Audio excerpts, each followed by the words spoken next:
Marcus Whitmore adjusted his Patek Philippe watch for the third time in 5 minutes, his steel-gray eyes scanning the entrance of Le Bernardin with the practiced patience of a man who had built empires through calculated waiting. At 34, he commanded boardrooms across 3 continents. But tonight's arrangement felt more daunting than any hostile takeover. His assistant had insisted on this blind date, claiming his public image needed softening after the merger that had displaced thousands of workers. The restaurant's ambient lighting cast sophisticated shadows across the pristine white tablecloths, while the soft murmur of New York's elite filled the air with the comfortable buzz of wealth and influence. Marcus had chosen this venue deliberately, its 3 Michelin stars serving as both a testament to his success and a subtle test of his date's expectations. He believed people revealed their true nature when surrounded by luxury they either took for granted or desperately craved. When Sarah Chen walked through the entrance, Marcus felt his breath catch momentarily. She moved with the confident grace of someone accustomed to being noticed, her designer dress highlighting her elegant silhouette without appearing ostentatious. Her dark hair was pulled back in a sophisticated chignon, and her smile seemed genuine as she approached his table. For a brief moment, Marcus allowed himself to hope this evening might exceed his carefully managed expectations. Sarah's eyes, however, told a different story, as she took in the opulent surroundings. What Marcus had intended as impressive seemed to overwhelm her, and he noticed the slight tightening around her eyes as she processed the restaurant's obvious expense. The maitre d' guided her to the table with practiced deference, and Marcus rose to greet her, extending his hand in a gesture that felt both formal and strangely vulnerable. The initial pleasantries flowed smoothly enough, with Sarah complimenting the restaurant's reputation and Marcus inquiring about her work as a nonprofit coordinator. Yet beneath the polite conversation, Marcus sensed an undercurrent of discomfort that had nothing to do with first-date nerves. Sarah's responses grew increasingly clipped, and her smile began to feel forced as the evening progressed, leaving Marcus wondering if his assistant's matchmaking instincts had finally failed him.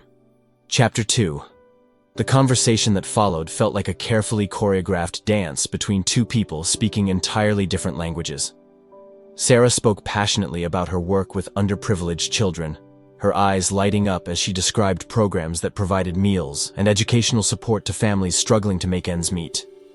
Marcus found himself genuinely intrigued by her dedication, but when he attempted to relate by mentioning his company's charitable foundation, Sarah's expression shifted to something resembling polite skepticism.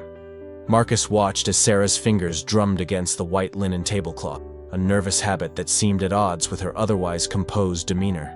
He had built his career on reading people, understanding their motivations and desires, but Sarah remained frustratingly opaque.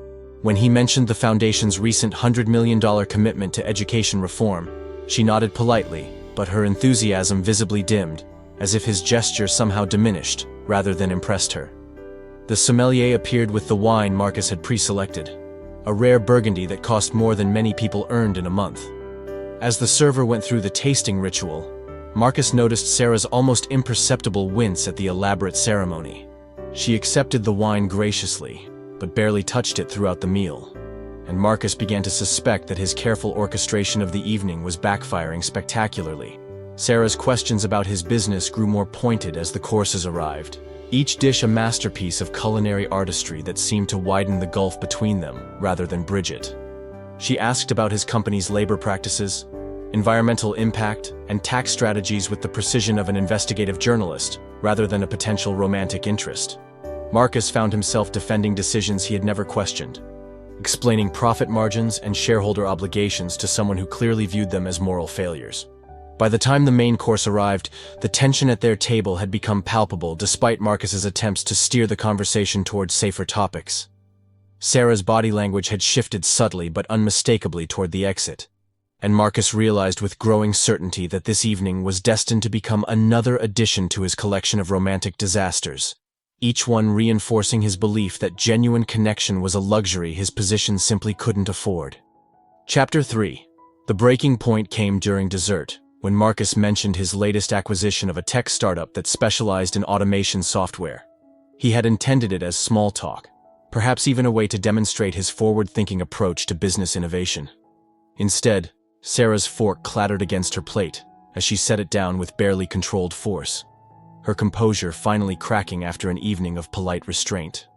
Sarah's voice remained steady, but Marcus could hear the steel beneath her calm exterior, as she asked about the hundreds of manufacturing jobs the automation would eliminate.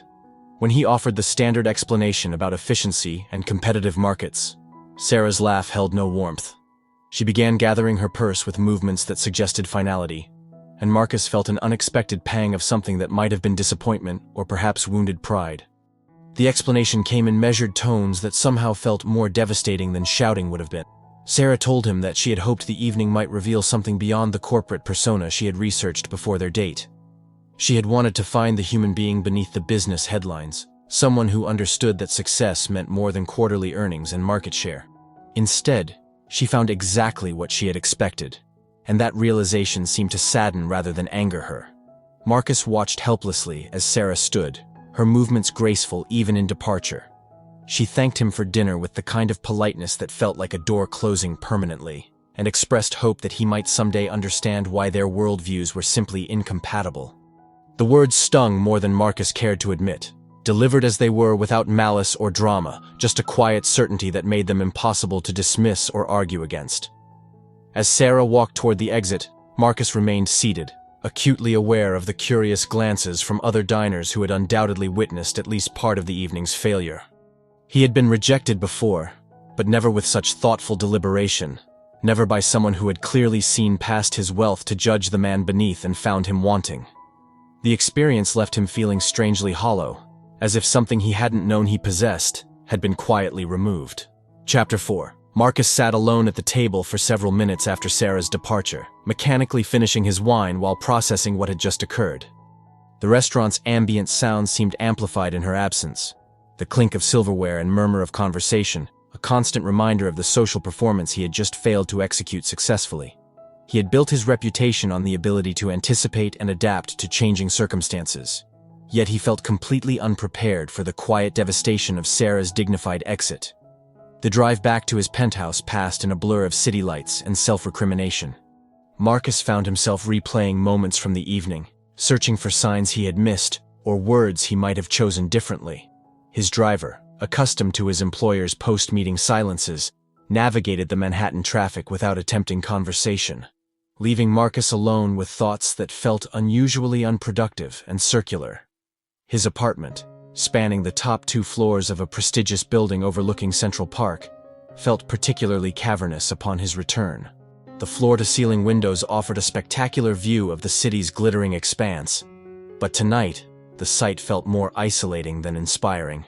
Marcus poured himself a scotch from a collection that had cost more than most people's annual salary and settled into his favorite chair, trying to understand why this particular rejection felt so uniquely unsettling. The problem, Marcus realized as he sipped his drink, was not that Sarah had found him lacking, but that her assessment had felt accurate. For years, he had surrounded himself with people who either wanted something from him or feared the consequences of honesty. Sarah had wanted nothing and feared nothing, which had allowed her to see him with a clarity that was both refreshing and deeply uncomfortable. Marcus found himself wondering about Sarah's life beyond their brief encounter, imagining the community center where she worked and the children she had described with such evident affection. He tried to picture himself in that environment and found the exercise strangely difficult, as if his imagination couldn't quite bridge the gap between his world of corporate boardrooms and her realm of actual human need. The realization left him feeling oddly diminished, though he couldn't quite articulate why. Chapter 5. 3 days passed before Marcus could bring himself to ask his assistant about Sarah's background, disguising his curiosity as due diligence for future social arrangements. The information that emerged painted a picture of a woman whose convictions matched her actions in ways that made Marcus increasingly uncomfortable with his own choices. Sarah lived in a modest apartment in Queens, donated 30% of her salary to her own organization, and had turned down several lucrative private sector offers to continue her work with disadvantaged communities. The detail that struck Marcus most forcefully was Sarah's family situation. Her younger sister Emma was deaf and lived in the same building, supported partially by Sarah's income in an arrangement that spoke to both siblings' fierce independence and mutual devotion. Marcus found himself imagining the dynamic between the sisters, wondering what it would be like to have someone who depended on him for reasons that had nothing to do with business or profit. Marcus's attempts to return to his normal routine felt strangely hollow in the wake of these revelations. Board meetings that once energized him now seemed to drag interminably, filled with discussions of market penetration and cost optimization that felt increasingly abstract. His assistant noticed his distraction but attributed it to stress from the pending merger, not realizing that her boss was grappling with questions that had nothing to do with corporate strategy. The irony was not lost on Marcus that Sarah's rejection had accomplished what years of therapy and self-help books had failed to achieve. For the first time in his adult life, he found himself questioning not just his methods, but his fundamental assumptions about success and value. The metrics that had guided his decisions for decades suddenly seemed insufficient, as if he had been playing a game whose rules no longer made sense. His penthouse, with its carefully curated art collection and designer furniture, began to feel less like a sanctuary and more like a museum of his own isolation. Marcus caught himself wondering what Sarah would think of the space, and the imagined conversation never ended well. Every expensive object seemed to mock his attempts at meaning, every luxury a reminder of choices that had prioritized acquisition over connection. Chapter 6. The decision to visit Sarah's community center came impulsively, born from a restless energy that no amount of work seemed to dissipate. Marcus had driven past the building twice before finding the courage to park, his usual confidence deserting him as he contemplated entering a world where his normal advantages held no currency. The center occupied a converted warehouse in a neighborhood that real estate developers hadn't yet discovered, its brick facade adorned with colorful murals painted by local children. Inside, the space buzzed with activity that felt both chaotic and purposeful. Children of various ages moved between learning stations while volunteers guided art projects and homework sessions with patient enthusiasm. Marcus stood in the doorway feeling conspicuously out of place in his tailored suit, watching interactions that seemed to operate on principles entirely foreign to his corporate experience.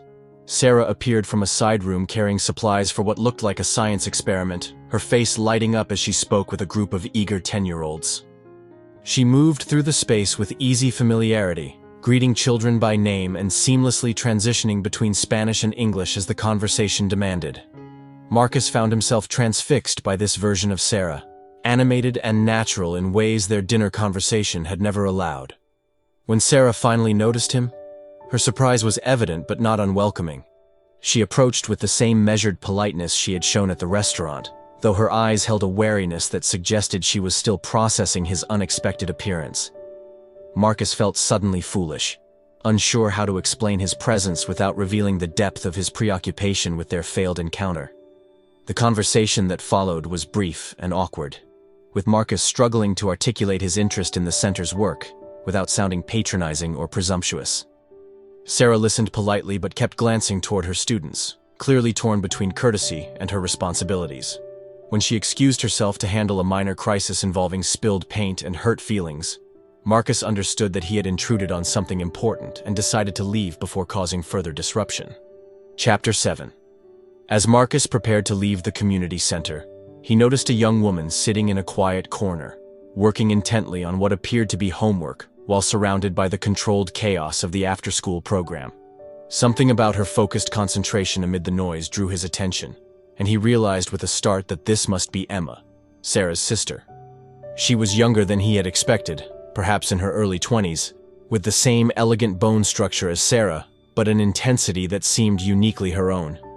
Emma's presence in the center made immediate sense as Marcus observed her interactions with the children.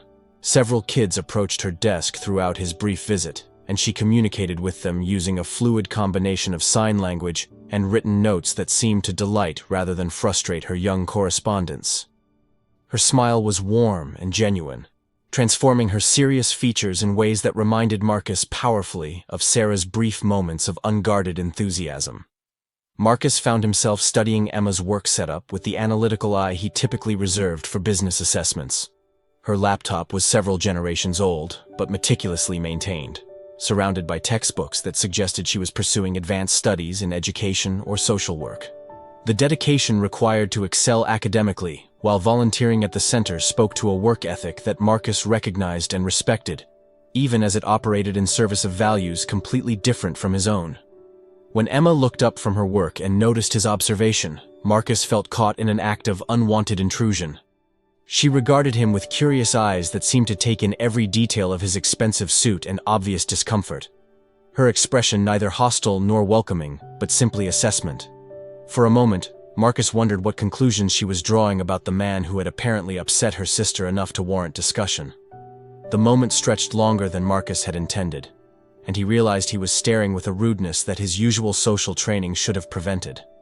Emma's direct gaze seemed to see through his corporate facade with the same unsettling clarity her sister had demonstrated, and Marcus felt the familiar discomfort of being truly seen rather than simply impressed or intimidated. Chapter 8. Marcus's retreat from the community center was interrupted by a commotion near the entrance, where a group of children had gathered around what appeared to be a minor emergency. One of the younger kids had scraped his knee during an outdoor activity and was crying with the dramatic intensity that only children could muster. Sarah was already kneeling beside the boy, cleaning the wound with gentle efficiency while speaking in soothing tones that gradually calmed his distress. What happened next would replay in Marcus's mind for weeks afterward. Emma appeared beside her sister with a first aid kit, moving with quiet competence to assist in the minor medical crisis. But it was her interaction with the injured child that stopped Marcus in his tracks. Using sign language, Emma began telling what was clearly a story, her hands dancing through elaborate gestures that gradually captured the boy's attention and transformed his tears into fascinated giggles. The other children gathered around Emma as she continued her silent narrative, their faces rapt with attention as they watched her hands paint pictures in the air. Marcus realized he was witnessing something extraordinary, a form of communication that transcended spoken language and seemed to connect with the children on a level that words alone could never achieve. Emma's story appeared to involve brave knights and magical creatures, if Marcus was interpreting the gestures correctly, and the children responded with the kind of engagement that teachers spend careers trying to cultivate. Sarah watched her sister's performance with obvious pride and affection, occasionally translating key plot points for children who hadn't yet learned to read Emma's signing. The partnership between the sisters was seamless and clearly well-practiced, each supporting the other's strengths in ways that made their collaboration look effortless. Marcus found himself envying the easy intimacy of their relationship, the unspoken understanding that allowed them to work together without friction or competition. As Emma's story reached its conclusion, marked by a dramatic gesture that apparently signified the monster's defeat, the injured boy had completely forgotten his scraped knee. He clapped enthusiastically and immediately began attempting to mimic some of Emma's simpler signs, his earlier distress replaced by eager curiosity about this new form of expression. Chapter 9. Marcus remained frozen in the doorway, unwilling to interrupt the scene unfolding before him, but equally unable to look away. Emma had transitioned from storytelling to teaching, patiently showing the children basic signs for common words, while Sarah bandaged the forgotten scrape with amused efficiency. The impromptu lesson had drawn nearly every child in the center, creating a circle of eager faces around Emma's chair as she guided small hands through unfamiliar movements. The teaching moment revealed layers of Emma's personality that mere observation couldn't have uncovered. Her patience with the children's clumsy attempts at signing was infinite, and she celebrated each small success with genuine enthusiasm that encouraged further effort. Marcus watched her break down complex concepts into manageable pieces, adapting her teaching style to match each child's learning pace in ways that spoke to both natural talent and extensive training. What struck Marcus most profoundly was the complete absence of self-pity or limitation in Emma's demeanor.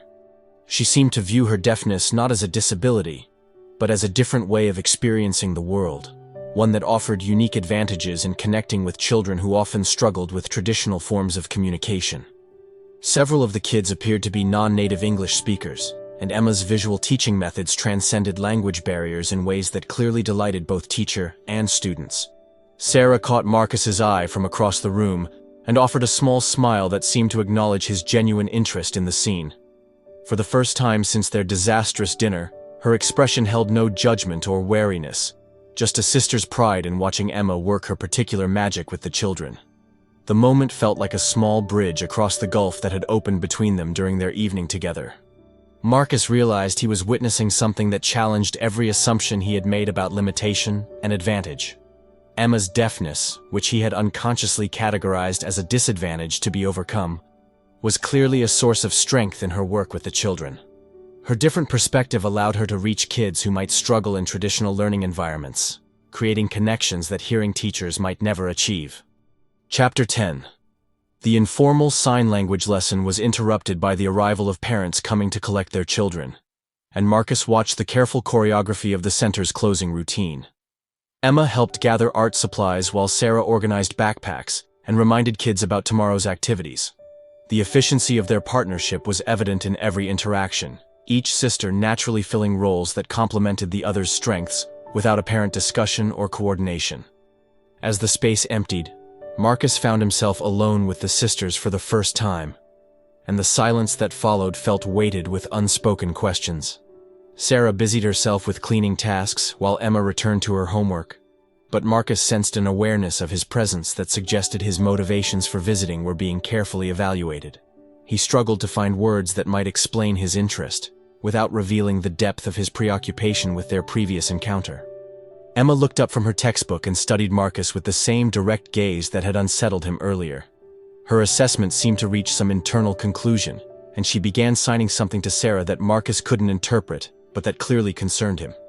Sarah's response was brief, but appeared to satisfy whatever question Emma had posed, and Marcus felt the uncomfortable sensation of being discussed in a language he couldn't understand. The conversation between the sisters continued in sign language for several exchanges, and Marcus realized he was experiencing a fraction of what Emma must feel in a predominantly hearing world. The exclusion was not malicious, but it was complete, and he found himself appreciating the daily challenges Emma navigated with such apparent grace. His respect for her accomplishments deepened as he considered the additional barriers she had overcome to reach her current level of education and professional skill. Sarah eventually turned to Marcus with an expression that seemed to have reached some form of resolution. She explained that Emma had been curious about his presence at the center, and had asked whether he was another potential donor who would make promises and disappear once the tax benefits were calculated. The question stung because it was fair, and Marcus realized that his track record of charitable involvement probably justified such skepticism. Chapter 11. Marcus's response to Emma's unspoken challenge came slowly, filtered through an honesty that surprised him with its emergence. He admitted that he had come to the center impulsively, driven by curiosity about Sarah's work, and perhaps a desire to understand why their dinner conversation had gone so poorly. He acknowledged that his charitable giving had been largely strategic, designed more for tax advantages and public relations benefits than genuine commitment to social change. Emma listened to his translated confession with an expression that gave away nothing, but Marcus sensed she was evaluating both his words and the sincerity behind them. Her standards for authenticity seemed even higher than her sister's, and Marcus realized he was being judged by someone who had little reason to trust the promises of wealthy benefactors. The weight of her assessment felt more significant than any board evaluation he had ever faced. Sarah's translation of Marcus's words seemed to spark something in Emma, and she began signing with animated precision that suggested strong opinions being expressed. Marcus watched the conversation between sisters with growing fascination, noting how Emma's facial expressions and body language added layers of meaning to her hand movements. Even without understanding the language, he could sense the intensity of whatever argument Emma was making. The exchange concluded with Emma pulling out a piece of paper and writing something in neat block letters before sliding it across the table to Marcus. The note was brief, but pointed. Actions matter more than words. What will you actually do? The question hung in the air like a challenge, stripping away all pretense and demanding a commitment that Marcus wasn't sure he was prepared to make. Marcus stared at the note for a long moment, feeling the weight of Emma's question settle into his consciousness. Her challenge wasn't just about charitable giving or community involvement. It was about fundamental choices regarding how he wanted to live and what he wanted his legacy to represent. For someone who had built his career on decisive action, Marcus found himself paralyzed by the simplicity and profundity of Emma's inquiry. Chapter 12. The silence that followed Emma's written challenge stretched uncomfortably as Marcus grappled with a question that seemed to expose every inadequacy in his carefully constructed life. He had built his identity around the ability to acquire and control, but Emma was asking him to consider what he might contribute without expectation of return. The concept felt foreign enough to be almost incomprehensible, yet something about her direct gaze suggested she believed he was capable of more than his track record indicated. Sarah broke the tension by explaining that Emma was studying to become a teacher for deaf children, working toward a master's degree in special education while volunteering at the center to gain practical experience. The dedication required for such a path, especially given the financial challenges Emma must face, struck Marcus as remarkable. Her question about his intentions suddenly carried additional weight, coming from someone who had chosen service over profit at every decision point. Marcus found himself describing his business empire to Emma through Sarah's translation, but the achievements that normally impressed audiences felt hollow in this context. Quarterly profits and market share seemed meaningless compared to Emma's daily impact on children's lives, and Marcus realized his usual measures of success were inadequate for the conversation at hand. He was being asked to justify his existence using entirely different criteria, and he was failing the assessment badly. Emma's response to his business description was swift and devastating in its simplicity. She wrote another note. "You have power. Do you use it to help, or just to get more power?" The question pierced through decades of rationalization and strategic thinking to expose the core emptiness that Marcus had been avoiding for years. He had accumulated influence without purpose, building an empire that served no one but himself. The realization that followed felt like a fundamental shift in perspective, as if Emma's question had realigned his understanding of his own life. Marcus looked around the community center with new eyes, seeing not just a charitable organization, but a place where real change happened daily through the accumulated efforts of people who had chosen meaning over money. For the first time in years, he felt small not because of someone else's power, but because of their purpose. Chapter 13. The conversation that followed would later mark the beginning of Marcus's transformation, though at the time it felt more like a dismantling of everything he thought he knew about success and value. Emma's questions, translated through Sarah's increasingly animated interpretation, challenged every assumption Marcus had made about his role in the world. She wanted to know why he had chosen acquisition over contribution, why his companies prioritized shareholders over communities, and whether he had ever considered the human cost of his business decisions. Marcus's attempts to justify his choices sounded weak even to his own ears. Corporate responsibility and market efficiency felt like abstract concepts when confronted with Emma's lived experience of navigating a world that often ignored or marginalized people like her. Her success in spite of systemic barriers made his complaints about competitive pressures seem petty and self-serving. The moment of truth came when Emma stood and moved to a wall covered with photos of the center's graduates, children who had gone on to high school, college, and meaningful careers, despite growing up in circumstances that offered few advantages. She pointed to each photo and began signing their stories, with Sarah translating tales of resilience and achievement that put Marcus's business victories in stark perspective. One photo showed a young man who had overcome homelessness to become an engineer. Another displayed a girl who had learned English at the center and was now studying medicine. Emma's signing became more passionate as she described each success story, and Marcus realized he was witnessing someone who measured wealth in transformed lives rather than accumulated assets. Then Emma turned to face Marcus directly and signed one word that Sarah translated with quiet intensity. Choose. The simple imperative hung in the air like an ultimatum, demanding that Marcus decide whether he would continue living for accumulation or begin living for. In that moment, surrounded by evidence of what dedication to others could accomplish, Marcus felt the last of his defenses crumble. The choice Emma offered wasn't between success and failure, but between two completely different definitions of what success meant. Marcus looked into her expectant eyes and realized that his answer would determine not just his relationship with the sisters, but his relationship with himself. For the first time in decades, he was being asked to choose courage over comfort, and the decision would define everything that followed. As Marcus prepared to respond to Emma's challenge, he understood that his life had just reached a turning point that would require him to become someone he had never been before. The community center around him suddenly felt less like a place he was visiting, and more like a place he might belong, if he could find the courage to deserve it. Thank you for listening to our story today. We hope Marcus and Emma's encounter has touched your heart as much as it has ours. Your support means everything to us, and we'd love to hear from you in the comments below. Please let us know where you're listening from around the world and share your thoughts about second chances, the power of authentic connection, and how one moment of truth can change everything. Your engagement helps us create more stories that celebrate the courage to change and the beauty of finding purpose beyond profit.